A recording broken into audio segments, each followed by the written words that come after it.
प्यारे बच्चों नमस्कार। मैं अंकित दुबे आपका स्वागत करता हूं अपने YouTube channel smart study by Ankit पर। ये क्लास है UP triple S C PET की, जिसमें हम डिस्कस करने वाले हैं आज वैदिक सभ्यता यानी हिस्ट्री का जो सेकंड चैप्टर है उसके बारे में। देखते हैं क्या क्या क्वेश्चन इसके बने हैं। पहला क्वेश्चन है उपनयन समारोह से क्या तात्पर्य है। तो पहला है बच्चों को एक औपचारिक नाम दिया जाता है। बच्चे को सूर्य और चंद्र के औपचारिक दर्शन कराए जाते हैं। तीसरा है बच्चे को पवित्र जनेऊ धारण कराया जाता है। और चौथा है बच्चे को का विवाह किया जाता है। तो आप याद रखेंगे इसका आंसर होगा बच्चे को एक पवित्र जनेऊ धारण कराया जाता है, जिसको हम उपनयन समारोह कहते हैं। डिटेल देख लेते हैं। उपनयन समारोह को यज्ञोपवीतम संस्कार के नाम से भी जाना जाता है। आपसे पूछा सकता है कि उपनयन संस्कार को किसके नाम से और जानते हैं, तो आप बताएंगे यज्ञोपवीतम संस्कार।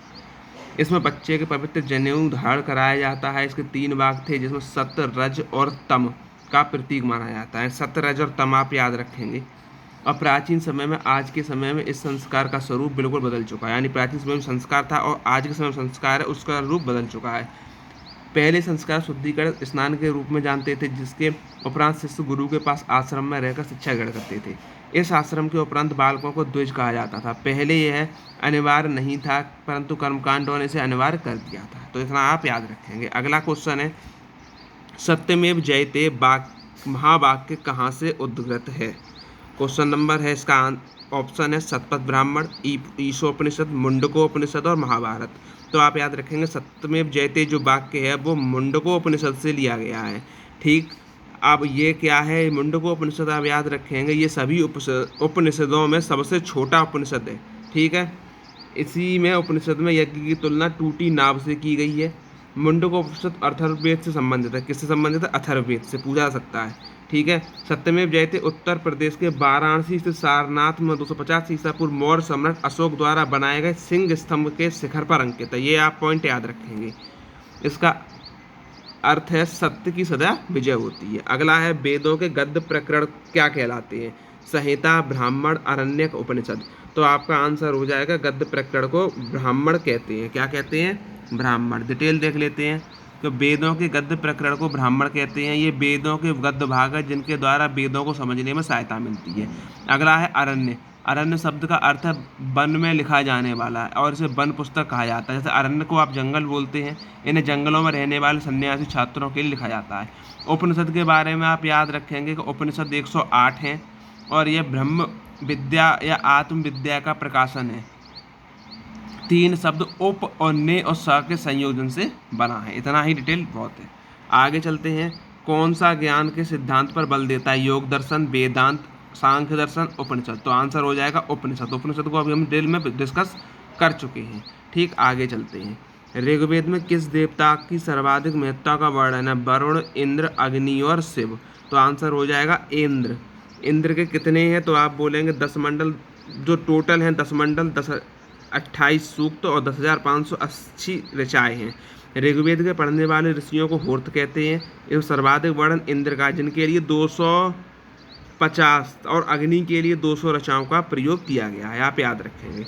प्राचीनतम वेद कौन सा है? तो आप बोलेंगे ऋग्वेद। ऋग्वेद क्यों है इसको डिटेल में ऐसे ही समझ लीजिए कि जो ऋग्वेद है वो पूर्व वैदिक काल में लिखा गया और अन्य जो वेद हैं वो उत्तर वैदिक काल में लिखे गए, इसलिए सबको पूर्व वेद माना जाता है। डिटेल इसकी इतनी ही बहुत है और आप कुछ याद मान रखें, कोई दिक्कत नहीं है।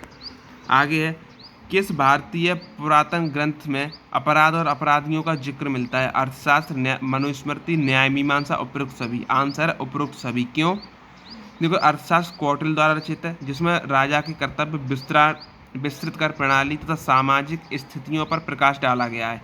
मनुस्मृति हिंदू धर्म का सबसे पवित्र ग्रंथ है। ऋग्वेद में मनु को मानव जाति का पिता कहा गया है। आप याद रखेंगे। अगला है शतपथ ब्राह्मण और तैत्तिरीय ब्राह्मण के डैश मूल पाठ हैं। तो यानी कि सामवेद, अथर्ववेद, ऋग्वेद और यजुर्वेद। तो आप याद रखेंगे जो हैं ये यजुर्वेद के हैं, शतपथ ब्राह्मण और तैत्तिरीय। अब आप कहेंगे ऋग्वेद का क्या है? तो आप देखेंगे ऐतरेय और कौशिकी ब्राह्मण हो जाएगा। सामवेद का शतपथ ब्राह्मण हो जाएगा। ठीक, और अथर्ववेद का गोपद ब्राह्मण हो जाएगा। आगे ऋग्वेद में गायत्री मंत्र किस देवता को समर्पित है? तो आप बोलेंगे सावित्री को। क्या है? Option D. वैसे ऑप्शन है अग्नि, मरुत, इंद्र और सावित्री। आपका आंसर सावित्री हो जाएगा। ठीक, गायत्री मंत्र की रचना ऋग्वेद के 3रे मंडल में है। आप ये और याद रखेंगे, पूछा जा सकता है। सबसे प्राचीन पुराण कौन सा है? तो मत्स्य पुराण, विष्णु पुराण, नारद पुराण और वामन पुराण। तो आंसर हो जाएगा सबसे पुराना मत्स्य पुराण है।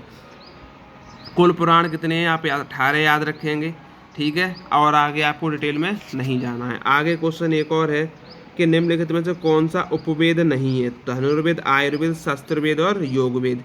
तो आप जानते हैं इसका आंसर आप क्या देंगे? आप कमेंट बॉक्स में हमें बताइए। वैसे इसका आंसर जो भी होगा वो है योगवेद, क्योंकि आयुर्वेद है वो ऋग्वेद का उपवेद है, धनुर्वेद यजुर्वेद का उपवेद है, ठीक है। और शास्त्र किसका है? तो सामवेद का उपवेद है। ये आप याद रखेंगे, ठीक है। आगे चलते हैं। आगे लास्ट क्वेश्चन है, वैदिक देवता इंद्र किसके देवता थे? तो आप सब जानते हैं, ऑप्शन देख लेते हैं। हवा के, तूफान के, वर्षा चक्रवात के और अग्नि के। तो आंसर हो जाएगा इसका वर्षा और चक्रवात के देवता इंद्र कहलाते हैं। डिटेल की कोई ज़रूरत नहीं है क्योंकि आप ये सब जानते हैं। सूक्त याद रखना है बस। इसी के साथ वैदिक सभ्यता के जो भी यूपी ट्रिपल एससी के क्वेश्चन आए हुए हैं वो हमने कवर कर लिए हैं। आगे आपको ऐसी ही वीडियो और मिलेंगी। तो जो भी साथी नए हैं वो हमारे चैनल को सब्सक्राइब कर लें, बेल आइकन को ज़रूर क्लिक कर लें, जिससे कि आपको पूरा प्रीवियस ईयर एक साथ हम रिवाइज करा सकें। वीडियो अच्छी लगी हो तो और भी साथी तक ज़रूर पहुँचाएँ। धन्यवाद।